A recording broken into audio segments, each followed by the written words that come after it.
Hello ನಮಸ್ಕಾರ, ನೀವು ನೋಡ್ತಾ ಇದ್ದೀರಾ ಇಂಡಿಯಾ ಫಸ್ಟ್. ನಾನು ರಕ್ಷತ್ ಶೆಟ್ಟಿ. ಈಗ ಹೆಡ್ಲೈನ್ಸ್. ಇಂಗ್ಲೆಂಡ್ನಲ್ಲಿ ಹೊಸ ರಾಜಕೀಯ ಯುಗ ಆರಂಭ ಆಗಿದೆ. ಬ್ರಿಟನ್ ಸಾರ್ವತ್ರಿಕ ಚುನಾವಣೆಯಲ್ಲಿ ರಿಷಿ ಸುನಾಕ್ ಪಕ್ಷಕ್ಕೆ ಹೀನಾಯ ಸೋಲಾಗಿದೆ. 14 ವರ್ಷಗಳ ಬಳಿಕ ಲೇಬರ್ ಪಾರ್ಟಿ ಬ್ರಿಟಿಷ್ ಸಾಮ್ರಾಜ್ಯದ ಗದ್ದುಗೆ ಏರಿದೆ. ಸೋಲಿನ ಬೆನ್ನಲ್ಲೇ ರಿಷಿ ಜನರ ಕ್ಷಮೆ ಕೇಳಿದ್ದಾರೆ. ಡೆವಿಲ್ ಗ್ಯಾಂಗ್ನ ದುಷ್ಟ ತಂತ್ರಗಳ ಕರಾಳತೆ ಒಂದೊಂದಾಗೆ ಬಿಚ್ಚಿಕೊಡ್ತಾ ಇದೆ. ಹತ್ಯೆಗೂ ಮುನ್ನ ರೇಣುಕಾ ಸ್ವಾಮಿಗೆ ಹೊಟ್ಟೆ ತುಂಬಾ ಊಟ ಹಾಕಿ ಕುರಿಯಂತೆ ಬಲಿ ಕೊಟ್ಟಿರೋ ಸಂಗತಿ ಹೊರಬಿದ್ದಿದೆ. ದರ್ಶನ್ ಗ್ಯಾಂಗ್ ವಿರುದ್ಧ ಪೊಲೀಸರು ಸಾಕ್ಷ್ಯಗಳ ಚಕ್ರ ವ್ಯೂಹವನ್ನು ರಚಿಸಿದ್ದಾರೆ. ಪವಿತ್ರ ಗೌಡ ಸ್ನೇಹಿತೆಗೂ ನೋಟಿಸ್ ಕೊಟ್ಟಿದ್ದಾರೆ.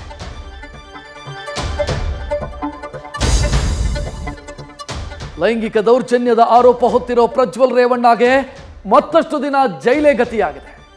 ಬೇಲ್ಗಾಗಿ ಹೈಕೋರ್ಟ್ಗೆ ಸಲ್ಲಿಕೆಯಾಗಿದ್ದ ಅರ್ಜಿ ಅದರ ವಿಚಾರಣೆ ಮುಂದೂಡಿಕೆಯಾಗಿದೆ.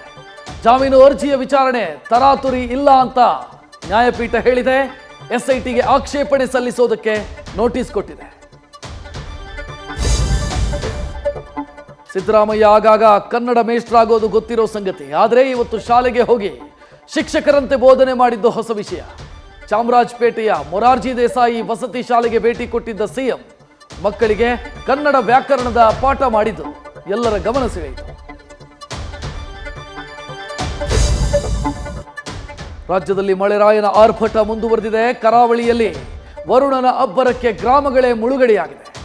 ಮಳೆಗೆ ಕುಂದಾನಗರಿಯ 7 ನದಿಗಳಿಗೆ ಜೀವಕಳೆ ಬಂದಿದೆ. ಇತ್ತ ಭದ್ರಾ ಜಲಾಶಯದಿಂದ ನೀರು ಪೋಲಾಗ್ತಾ ಇರೋ ಬಗ್ಗೆ ನ್ಯೂಸ್ ಫಸ್ಟ್ ಸರ್ಕಾರದ ಕಣ್ಣು ತೆರೆಸಿದೆ.